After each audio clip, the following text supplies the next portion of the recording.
We are here with Phil again. Hello. At the GTC2 in all its glory, and we're going to swap over the bowls on this clutch. This one's got a 20, that one's got a 16. I want more gearing for the weekend for the mod race at Red Lodge. So we're quickly going to just show you how that is done.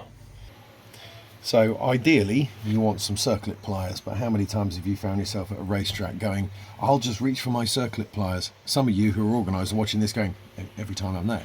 But that's not the gaffer way. It's not the gaffer way. Most of us find ourselves stuck without circlip pliers and with having punted or offended everybody else on the grid and not being able to borrow any tools from them.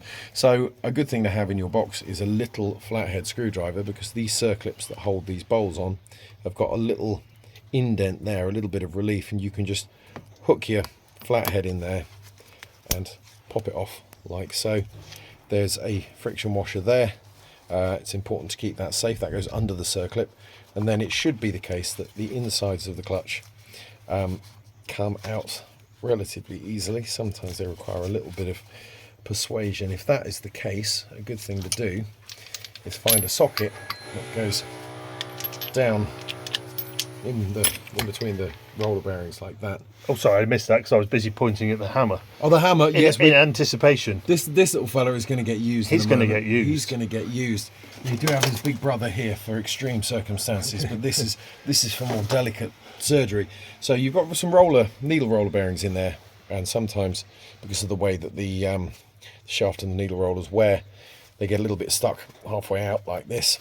And to save an awful lot of wiggling, put a socket down the hole that's the right size and just give it a little tap, ideally with the side of the hammer, so you're not taking chunks out of the socket. That comes out like so.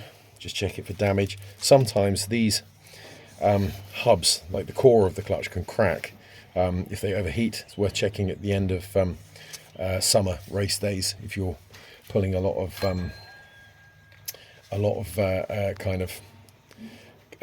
pulling off slow corners quite regularly and that kind of thing. Do we want to clean that one up?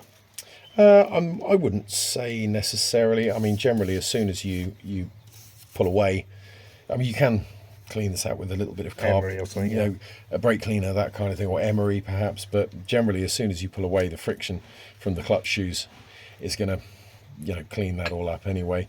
Just check there's no obstructions in the roller bearing cage in there.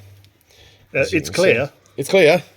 So that literally, also check you've got your other friction washer down there on your clutch core, and then simply insert it into the hole, put it on a flat surface, give it a little push, and then you should see your circlip indent there, and you've got a little bit of clearance there, so your friction washer goes back on there, and then your circlip goes back on there also. You can just push it into place and use your little flathead again just to lever those ears back over like so.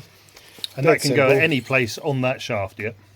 Yes. Yep. Yeah. There's like you'll be able to see when you get it apart where the circlip fits in. Yep. And there you go. Orientation all correct. And ready to go. Yep. All correct. All ready to rock. Marvellous.